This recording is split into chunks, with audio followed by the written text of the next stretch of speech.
Hi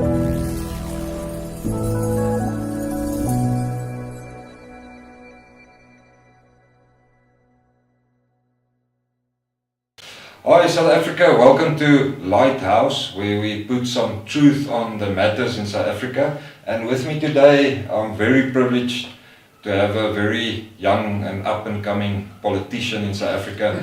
And if I ever can vote for a president, it will be for Brain Banga. Welcome. Thank you, Jack van Donner, and thank you for your listeners and viewers who invite me to this program.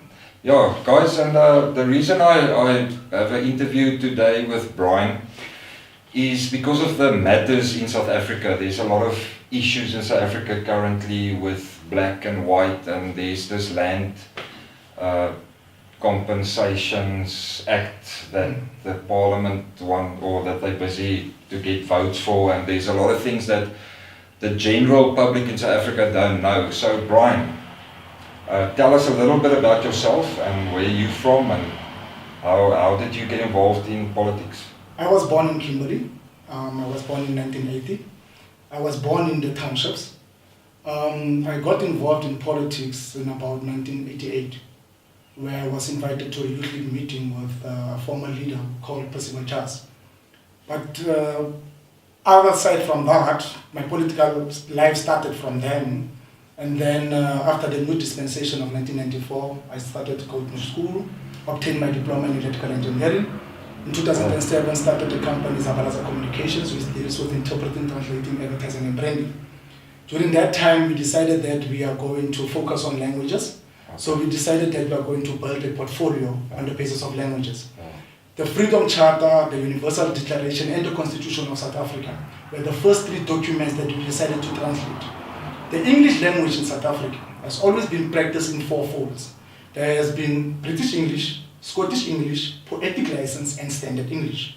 In our case, we had to move from Poetic License, which is the language used by politicians. The document, the Constitution Act 108 of 1996, is written in Poetic License. The Freedom Charter is written in Poetic License. The Universal Declaration of 1948 of the United Nations is written in Poetic License. And so we have to translate that. Brian, sorry, to understand you correctly, the political English that you're speaking of is not generally understood by the average South African, black or white. Black or white. And I think that's where a lot of confusion comes in.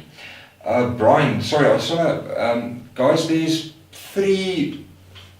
about 5 questions. We're not going to keep you too long. We're going to go into later training sessions about the Constitution of South Africa. I see you've got the book and a bit of a paper there. I have the Constitution here. Guys, the Constitution of South Africa is something that governs all South Africans, black and white. Very interesting book. And then I have the Freedom Charter. And then the Freedom Charter from the ANC. The Freedom Charter is not in fact from the ANC. Okay, it was adopted from... It was adopted by the ANC on the basis of the Universal Declaration in 1956. Okay. But the Freedom Charter was in fact adopted by blacks and whites in 1955 on the 26th of June in Cape Town. It was a document, it was a call made by Professor Z.K. Matthews, who is the father of Naledi Pandor, the current Minister of Science and Technology. Her father made a call, who was an ANC, he made a call for a Congress of the People to be held by all South Africans, irrespective of race. And on that day of the 25th and the 26th of June 1955, 2,884 delegates came together, adopted policies from the Universal Declaration. Okay, Brian, the Universal Declaration. Who wrote?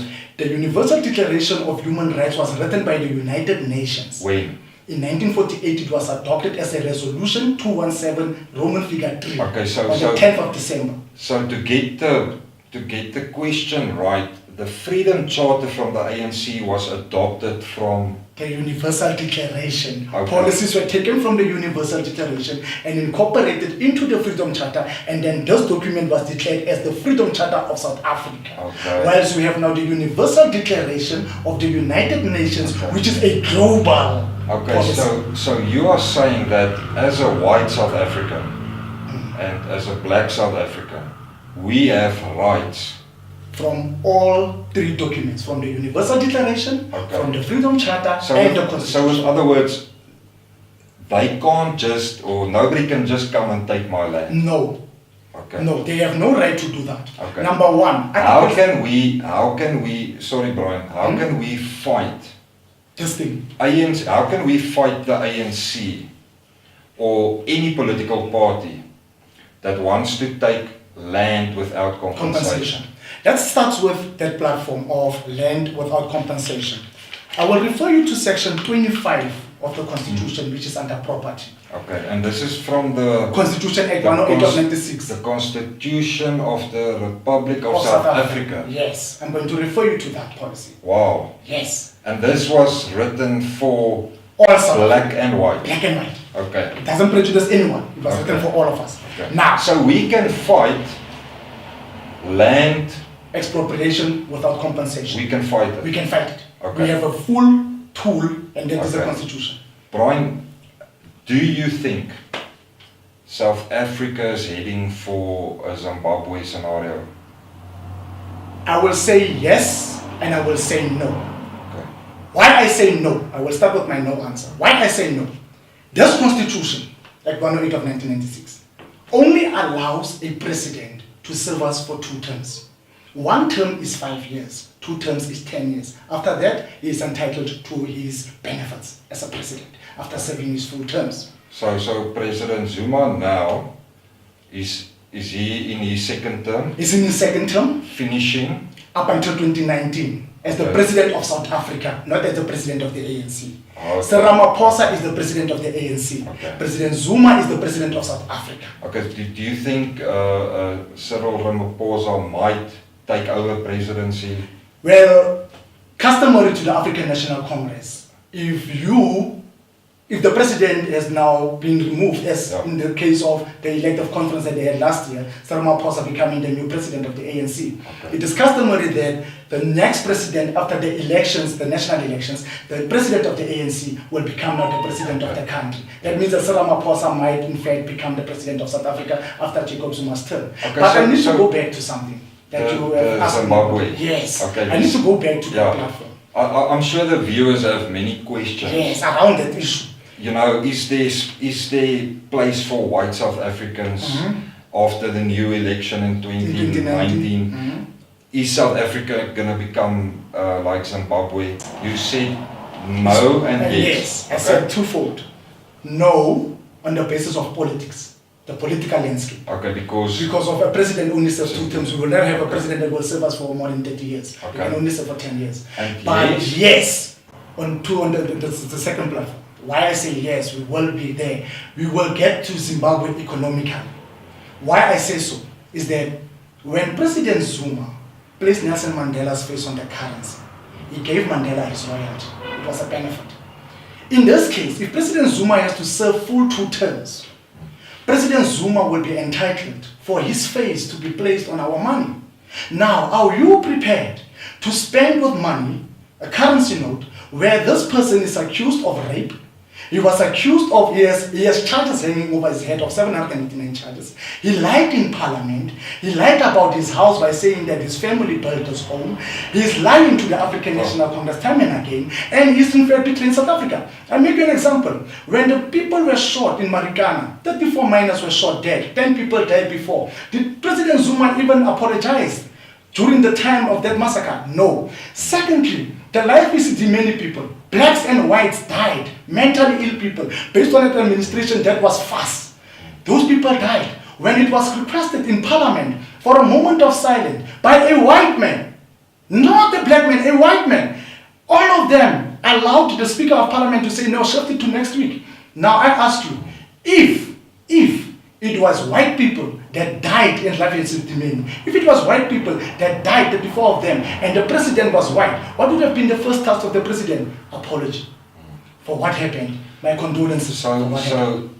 So to summarize. To summarize it all is to say that we cannot allow Jacob Zuma's face to come on our currency. We cannot allow this person's face to replace Nelson Mandela's face on our currency. That will lead to a downgrade. It will lead to an unaccepted platform based on the public of South Africa. The public will not accept this. Okay, South Africa has already reached a junk status. Exactly. And it's gone down even a little bit more. Exactly. What do you think or believe as a South African, understanding the Constitution, understanding the Freedom Charter? How are we going to turn things around in South Africa, black and white? A lot of whites are leaving the country. Those that can afford it to migrate have done so. A lot have made plans to do so if the popo hits the fan. How are me and you, black and white, going to change the circumstances in South Africa? Chuck, there are three things that were never considered in this country. And these three things are very much important. You have your Reserve Bank, the Governor General's office. You have the money going into your commercial banks. And then you have the overall debt, the civil debt of South Africa. These three factors, I will explain upon you how we get out of this mess. Number one, the 1913 Land Act, identified by the Constitution, Section 25 under property, where it comes to expropriation, says that all those community or persons being deprived of their property, those people should either be restituted or compensated for their property. So that means that land expropriation has to be compensated. What is happening is here is that in 1913, the 1913 Land Act was signed in by the Governor General, not the President of the country. It was signed in by the Governor General. But it was proposed by the Minister of Native Affairs, J.W. Sawa. So when it was signed into law, it was signed into law to take up the prices within the fraternity of the government.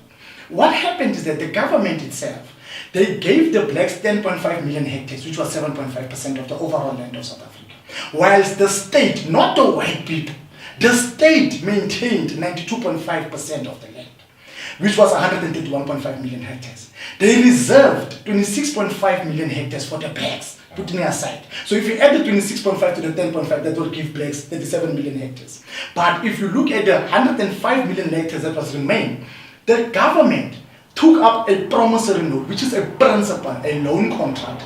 By putting up that principal, which creates an excess for money to be siphoned to ministries, by putting up that, what they did, they borrowed money from the Reserve Bank, which was equivalent to the amount of 105 million hectares at £1 per hectare, which gave the state an excessive amount of money of 142 billion pounds.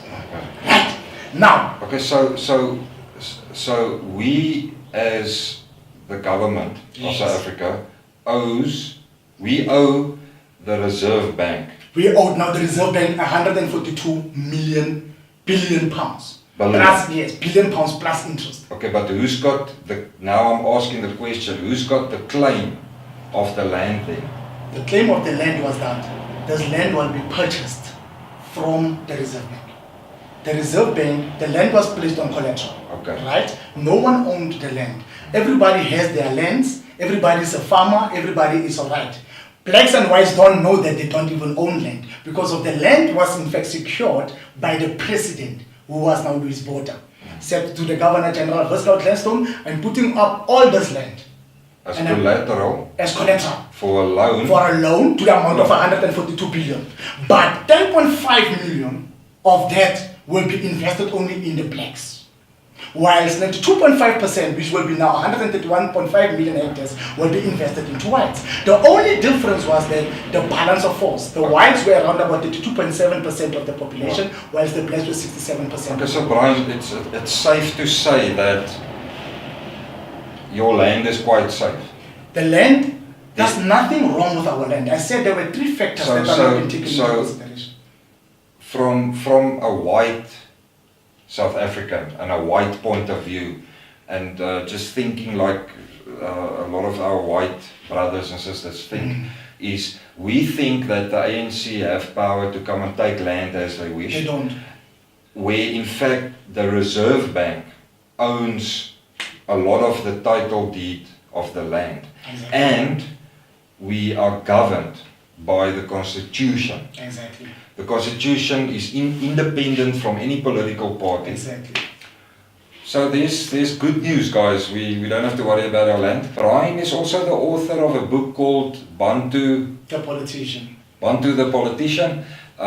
We will in a later stage have an interview with Brian about the book. The book also goes about the Constitution of South Africa. Brian, thank you very much. Thank you. I know our time is limited. To explain all this and to have a better understanding of this takes hours. Yes. But I hope that our listeners have a better understanding that we, black and white, and our land is safe. We are governed by the Constitution of South Africa that was written, and it helps and it governs, and we can actually take on any party that go and claim land. We can go to the Constitutional Court. In fact, what I will say to many property owners and land owners out there is that even if they say land expropriation without compensation, they adopted a policy which is Article 17 within the United Nations Declaration. And that article tells you that no one can be deprived of their property. The Freedom Charter itself says no one shall be robbed of their cattle. And when we talk about cattle, we talk about stock holdings. And when we talk about stock holdings, it's livestock, that is property. No one can be deprived of their property. The last and but not most important thing is that South Africans need to realize that the ANC is going after the vote of the EFF, is going after the vote of the PAC. Because of these are the people that have been adamant to say that land expropriation without compensation should take place. So I urge all white people, there's a petition called www.petitions24.com/free education. I urge you to sign that petition on behalf of all South Africans. Let's gather 1 million signatures so that we can consult with the Reserve Bank to protect our properties, to set free education for both black and white children. We are prepared to do this interview for all, so that they can understand where free education comes from, especially from the Freedom Charter, from the Universal Declaration, and our Constitution Act 108 of 1996. We are prepared to do so. I hope that the Lighthouse will give us such an opportunity to come and present the Freedom Charter, to come and present the free education stance, so that we can have a more viable and a more understandable platform. But both blacks and whites, I will say to you, I will say unapologetically to most white people, I am sorry that the African National Congress had to take a decision like that. But no one will be deprived of their property.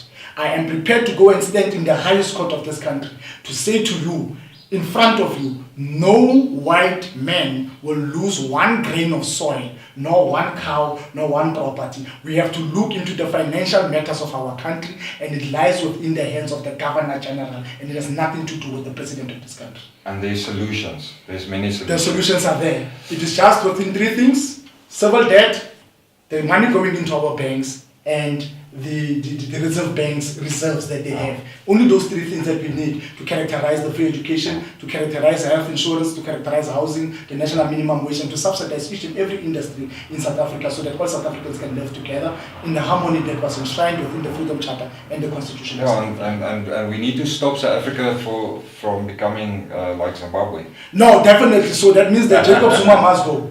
Jacob Zuma must go. We cannot afford to have Jacob Zuma's face on our currency. He cannot finish his term. He must not finish his term, because of the minute he finishes his term, he will be entitled to his benefit, and his benefit will be that his face has to go on our money. And that I cannot afford. I will not be able to use a rand that has Jacob Zuma's face on. That I will not be able We must start our own cryptocurrency. We can start our own cryptocurrency. That has to happen. If that has to happen, we then must start our own reserve bank. Our own reserve bank, our own cryptocurrency. Yes. And there should be no black government. Viva. There should be no black bank or black whatever. Like this. No, it's blacks and whites, South Africans, all of us. Then we start our own thing. If that man has to sit in that position up until 2019, we get rid of this guy. If they don't want to get rid of him, we will start our own currency. We just have to make the loan to the Reserve Bank. Business and public can work together. Let government go into hell wherever they want to come from that hell. Let them go back into it. We are not going to subject ourselves to war. We are not going to hurt each other. We have to protect and stand by each other for our children and our children's sake,